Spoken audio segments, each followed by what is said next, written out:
Assalamualaikum warahmatullahi wabarakatuh. Let me introduce myself. My name is Trya Ayu Rossa. I am from the 11th grade of Natural Science 4. Here I will explain an explanatory text about the process of rain. The process of rain.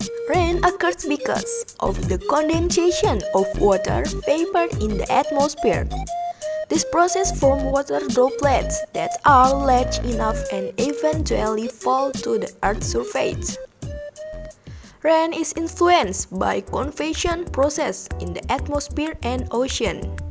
Convection is the process of heat transfer by mass motion of fluids from one area to another. Water will undergo a process of evaporation or evaporation due to the heat of the sun. Water vapor that floats into the air will eventually continue to move towards the atmosphere at a certain height and eventually become a very large collection of water vapor. Water vapor that has gathered in the atmosphere will then undergo a process of solidification or condensation so that it will form clouds. As a result of being carried away by the wind, the clouds meet and merge.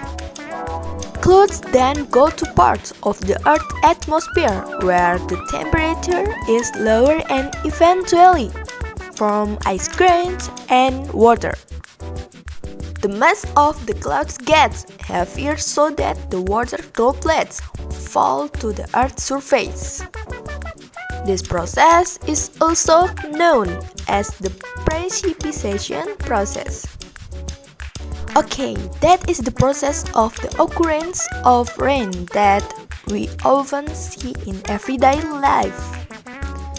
It turns out the rain occurs through a very long cycle. Okay, that's my explanation, more or less sorry, and thank you for watching. See you soon.